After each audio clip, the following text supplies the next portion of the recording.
You felt it, that voice, the one that wakes you at 3 a.m., not with a question, but with an accusation. Why did you say that? They all saw you fail. You're not enough. And everyone knows it. And here's the terrifying part. You started to believe it's you talking. But what if it isn't? What if that voice, the one that critiques, panics, compares, and condemns, isn't your true self at all, but a guard, a warden assigned long ago to keep you small, safe, and silent? Today, we're going to have a conversation you've been avoiding your whole life. Not with your therapist, not with your best friend, but with the person inside you who's been running the show without your permission. I just want peace. Why can't I just stop overthinking? Why do I sabotage myself the second things start going well? Because if you relax, you'll get hurt. If you trust, you'll be betrayed. If you shine, they'll tear you down. I'm not trying to ruin your life. I'm trying to save it. By making me miserable? By keeping you alive. This isn't just negative thinking. This is survival architecture. And it was built when you were 6 years old, maybe younger, after the first time someone laughed at your dream or walked away when you needed them most. Psychologists call this your critical inner voice. Carl Jung called it the shadow. Not evil, but exiled. A part of you so terrified of pain that it learned to preempt it by attacking you before the world could. And here's the twist most self-help gurus won't tell you. You can't silence this voice. Because it's not your enemy. It's your oldest protector. Wounded, overworked, and operating on outdated intelligence.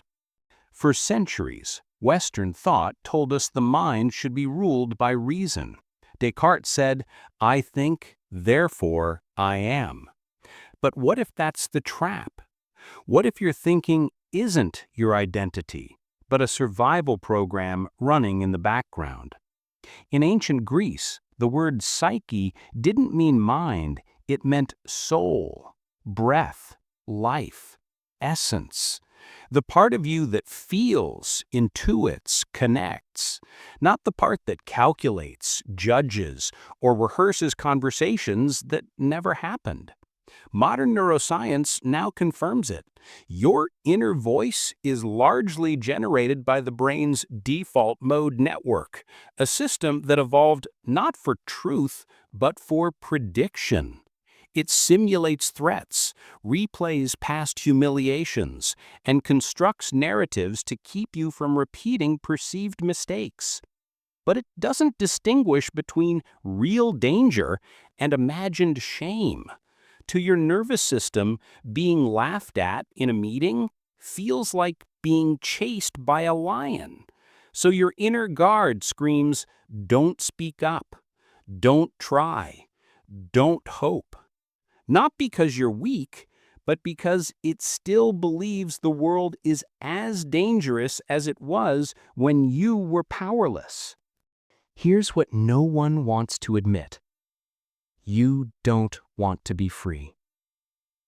Not really. Because freedom means uncertainty. It means risking failure on your own terms. It means standing in the arena without your inner critic whispering, "At least I warned you." Your inner voice offers a terrible bargain. Give me control, and I'll keep you safe from humiliation. And you've accepted it every time you canceled plans last minute, deleted the post, stayed in the dead-end job, or swallowed your truth to keep the peace. But safety without authenticity is slow suffocation. And that ache in your chest when you scroll mindlessly at 2 a.m., that's not boredom. That's your soul knocking on the door of a life you're too afraid to claim. So what do? You don't fight the voice. You befriend it. Try this the next time it speaks. Instead of arguing, "Shut up, I'm fine," lean in and ask, "What are you trying to protect me from?" You might hear, "From being abandoned, from looking foolish, from ending up like dad." And then, this is crucial. Thank it. "Thank you for trying to keep me safe, but I've got this now." This isn't woo-woo. It's called internal family systems therapy, developed by Dr. Richard Schwartz. It treats the mind not as a single self, but as a family of parts, each with a role, a wound, and a need to be heard. The critic isn't your master. It's a terrified child wearing armor. And the moment you stop seeing it as your enemy is the moment you reclaim your agency. You are not your anxiety. You are not your shame. You are not the voice that says you'll never be enough. That voice is a relic, a loyal soldier still fighting a war that ended years ago. Your true self? It's quieter. It doesn't shout. It whispers. In moments of stillness, in acts of courage, in the choices that scare you but feel right.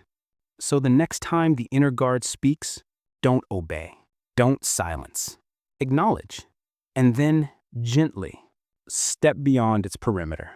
Because the life you're meant to live isn't inside the prison of your fears. It's just outside the gate, waiting for you to walk through.